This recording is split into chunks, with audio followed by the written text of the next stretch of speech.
Hello everyone. बच्चों, जैसा आपको मालूम है कि आज हम स्वर संधि का तीसरा प्रकार गुण संधि पढ़ेंगे। अब गुण संधि कल हमने पढ़े थे। स्वर संधि के दो प्रकार हम लोग पढ़ चुके हैं, दीर्घ संधि और वृद्धि संधि। आज इसका तीसरा प्रकार है हमारे सामने, गुण संधि। तो आइए सबसे पहले गुण संधि की परिभाषा देख लेते हैं क्या है। जब अ या आ के बाद ई आए तो ए बन जाता है, और आ या आ के बाद उ या उ आए तो ओ बन जाता है, और अगर आ या आ के बाद री आए तो अर बन जाता है। आइए इस चीज़ को समझाने के लिए, इस परिभाषा को समझाने के लिए मैंने इसको इस तरह से लिख दिया है जिससे आपको ये परिभाषा ज़्यादा क्लियर हो जाएगी। जैसा कि ऊपर लिखा है, जब अ या आ के बाद आ या आ प्लस इसके बाद क्या आए, छोटी ई या बड़ी ई आए तो क्या होगा, इसका ए बन जाएगा। ई आएगी अथवा ई आएगी तब ए हो जाएगा। दूसरी चीज़ लिखिए, अ या आ के बाद जब उ या ऊ आएगा तो ओ हो जाएगा। और तीसरी चीज़, अ या आ के बाद री आएगा तब अर हो जाएगा। इसमें देखने वाली बात यह है कि संधि में जो दो शब्द होते हैं, एक प्लस से पहले का और एक प्लस से बाद का। इसमें प्लस से पहले का जो शब्द है, जो वर्ण है, वो बिल्कुल फिक्स है। कौन से हैं वो दो वर्ण, दो स्वर कौन से हैं, अ और आ। अ और आ तीनों ही जगह सेम शब्द दिए हैं, सेम वर्ण दिए हैं। लेकिन प्लस के बाद यानी कि संधि का जो दूसरा पार्ट होगा, जो दूसरा शब्द होगा, उसमें क्या क्या होगा, या तो इनके बाद छोटी ई या बड़ी ई होगी। अगर ये होती है तब इन दोनों के स्थान पर परिवर्तित होकर के क्या बनेगा, ए। और अगर उ या ऊ होता है तब ओ बन जाएगा। और अगर अ या आ के बाद री होता है तब अर बन जाएगा। आइए इस चीज़ को हम जो नीचे उदाहरण लिखे हैं उनके द्वारा समझ लेते हैं। इसमें आपका पहला उदाहरण है परम प्लस ईश्वर।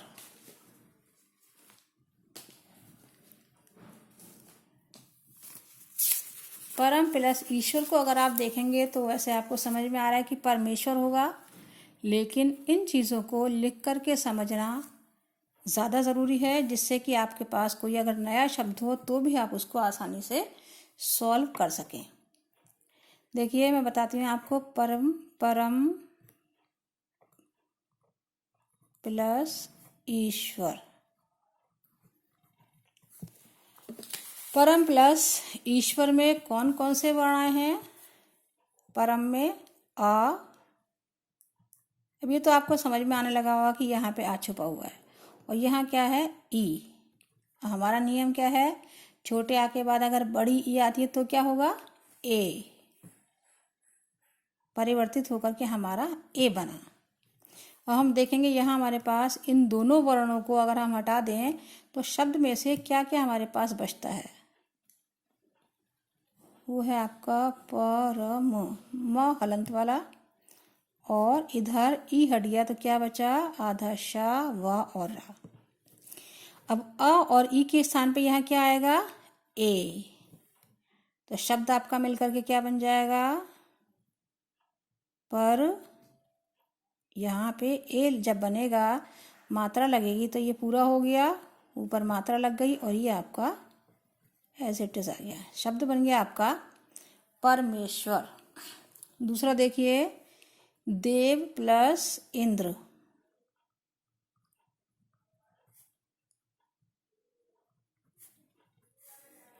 देव में आ, इंद्र का ई, आ प्लस छोटी ई होगी तो भी क्या होगा, आपका ए ही बनेगा। अब ये ए जब हम कहाँ जोड़ेंगे, देखते हैं हमारे पास क्या क्या बचा है। वर्ण बचे हमारे पास देव में से वा हलंत वाला, और ई हट गया, यहाँ आ गया तो बचा आधा ना और द्रा।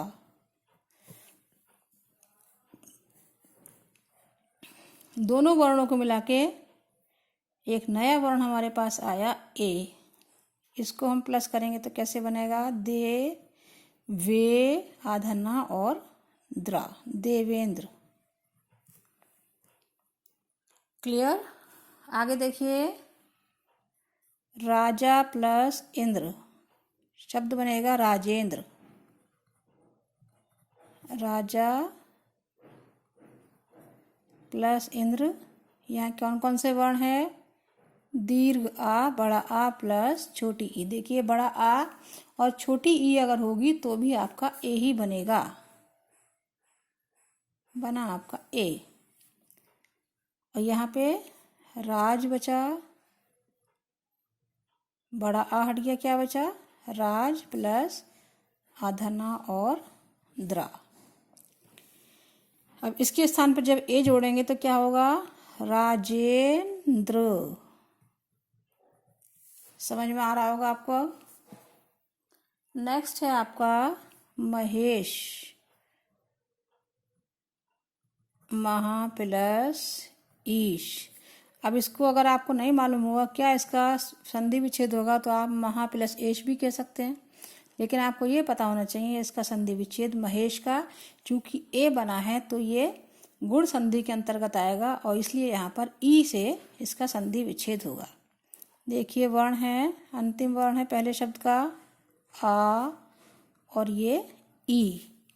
बड़ा आ प्लस बड़ी ई, ये दोनों मिलाकर के भी छोटी ए ही बनाएंगे।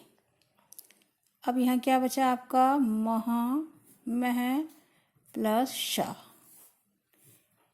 हा में से आ निकल गया, ईश में से ई हटा दिया हमने, इन दोनों के स्थान पे परिवर्तन हुआ, ए बन गया। बचा आपके पास मह प्लस शा। अब हा में हम जब ए जोड़ेंगे, इसे हमें जोड़ना है, कैसे होगा? महे शा, कैसे आ जाएगा? महेश। आगे देखिए, चंद्रोदय, चंद्र प्लस उदय, चंद्र। द्र, दा के बाद रा के बाद आ यानी कि यहाँ पे है आपका आ प्लस उ। देखिए, छोटा आ प्लस छोटा उ बराबर क्या बनेगा? ओ। यानी कि यहाँ पे वर्ण विकार होकर के बना आपका ओ।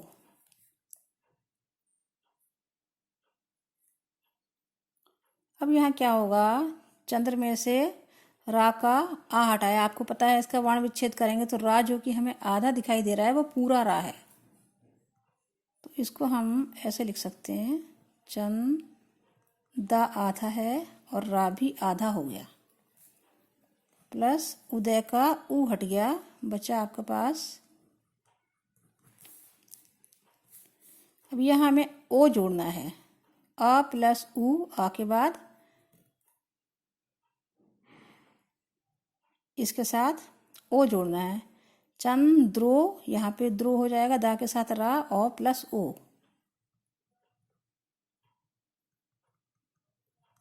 चंद्र और ओ जोड़ा आपका, ये हट गया नीचे से हलंत और दे, चंद्रोदय, चंद्रमा का उदय, चंद्रमा का निकलना। एक और शब्द देखिए, रोगोपचार,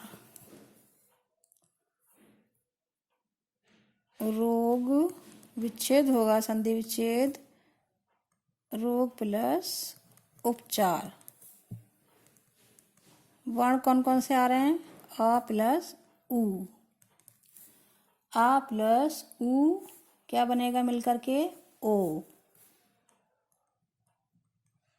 इसे हम वहाँ ऐड करेंगे, यहाँ हमारे पास शब्द बचा रोग आधगा और उपचार का ऊ हटा दिया, बचा पचार। अब यहाँ पे हम इसको नए वर्ण को जोड़ देंगे, तब हमारा शब्द बनेगा, रोग में ओ जोड़ा रोगो, ये ऐसे ही आ जाएगा रोगोपचार। रोगोपचार इस तरह से मिल करके हमारा शब्द बना है रोगोपचार। अब देखिए ये उदाहरण तो मैंने आपको बताया ए के, ओ के और ए और ओ के। अब आपके पास बचा अर कि अगर अ या आ के बाद री आएगा तो अर कैसे होगा। देखिए एक दो उदाहरण में इसके भी आपको समझा देती हूँ, इसको थोड़ा ध्यान से देखिएगा। देव, देवर्षि शब्द होता है देवर्षि, और उसको जब हम अलग अलग करेंगे, संधि विच्छेद करेंगे तो शब्द बनेगा हमारा देव प्लस ऋषि। यहाँ पे क्या है, छोटा आ प्लस री।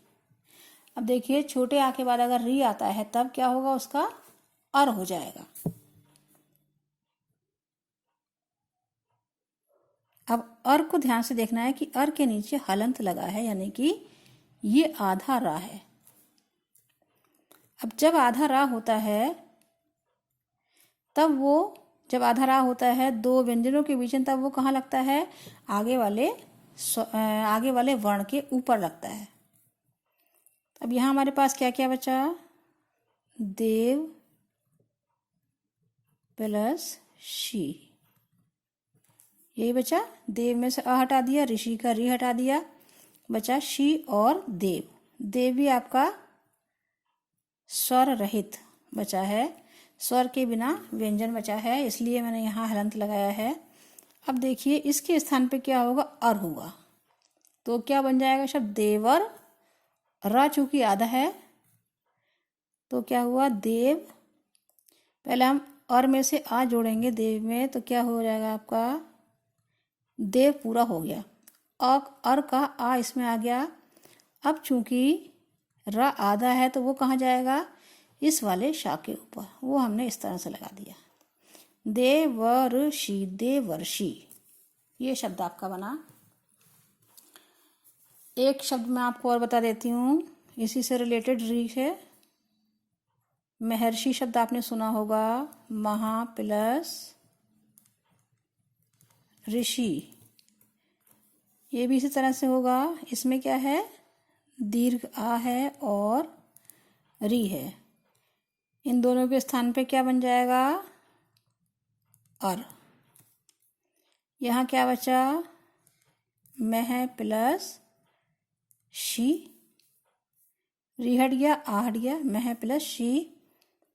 अब मैं हर अर, देखिए ह में अर जोड़ा तो मैं हर, हा पूरा हो गया, आ लग के अर का आ लग के हा पूरा हो गया। रा चूंकि आधा है तो ये कहाँ जाएगा, शा के ऊपर। शब्द बना आपका महर्षि। एक और देख लीजिए, ये है महर्षि, देवर्षि। ये शब्द ऋषि वाले, अर के वाले शब्द, ये दोनों ही शब्द अक्सर आते हैं। एक मैं आपको और बता देती हूँ, गंगोर्मी, गंगा प्लस ऊर्मी, इसमें बड़ा ऊ आएगा। ये था आपके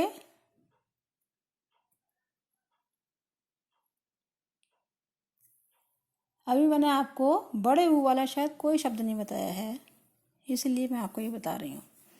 अ प्लस ऊ, आ प्लस ऊ बराबर ओ। अर वाले आपके पास ये दो शब्द हो गए, ऊ वाला अभी कोई भी नहीं बताया था मैंने आपको, तो ये मैं आपको बता देती हूँ। गंगा उर्मी का गंगोर्मी कैसे बनेगा। गंगा का आ हटा दिया, क्या हो गया, गंग। ऊर्मी का ऊ हटा दिया, क्या बचा, आधा रा और मी। अब यहाँ हमें क्या प्लस करना है, ओ, गंगो, गंग ओ, ये आपका ऐसे ही हो जाएगा। इसमें शब्द बन गया गंगोर्मी। तो इस तरह से आपने देखा कि गुण संधि में केवल 3 स्वरों का प्रयोग होता है। वो कौन कौन से हैं, ए, ओ और अर। अब आप देखिए ए और अर, फिर से हम एक बार रिवाइज कर लेते हैं कि किसके बाद क्या आएगा तो परिवर्तन होकर के क्या बनेगा। पहले वाले प्लस से पहले वाले सारे वर्ण फिक्स हैं। कौन कौन से हैं वो, कौन कौन से स्वर हैं? केवल 2 स्वर हैं अ और आ। लेकिन बाद वाले जो स्वर हैं वो आपके ह्रस्व ई, छोटी ई, बड़ी ई, छोटा ऊ, बड़ा ऊ और री। दोनों ई एक साथ आएंगी, या तो अ के बाद ई आएगी या फिर अ के बाद ई भी हो सकती है। बड़े आ के बाद भी इन दोनों में से कोई भी हो सकता है। अगर ऐसी स्थिति होती है तब दोनों के स्थान पे परिवर्तन होकर क्या बनेगा? ए, छोटी ए बनेगी। और अगर अ या आ के बाद छोटा ऊ आए या बड़ा ऊ आए तब क्या बनेगा? छोटा ओ। और अ या आ के बाद री आए तब अर बनेगा। अर यहाँ पे हमेशा राग आधा होगा, इसलिए इस चीज़ का ध्यान रखना है कि जब अर बनेगा जो भी शब्द होगा उसमें हमेशा जो रा है लास्ट वाले वर्ण के ऊपर ही होगा। तो ये भी इसकी एक पहचान है।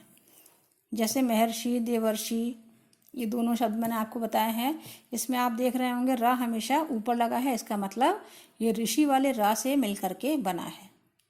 उदाहरण एक बार फिर से रिवाइज कर लेते हैं। परम प्लस ईश्वर, परमेश्वर, अ प्लस ई बराबर ए।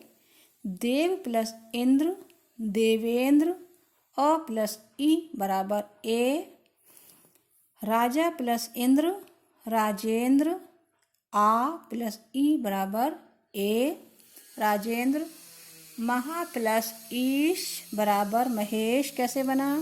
दीर्घ आ प्लस दीर्घ ई बराबर ए, महेश।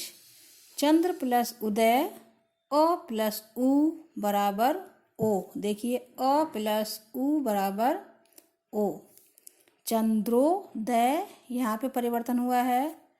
रोगोपचार में रोग प्लस उपचार, अ प्लस उ बराबर ओ, रोगोपचार। देवर्षि, देव प्लस ऋषि, अ प्लस री बराबर अर, अर, इस तरह से आएगा, तब हो जाएगा देवर्षि।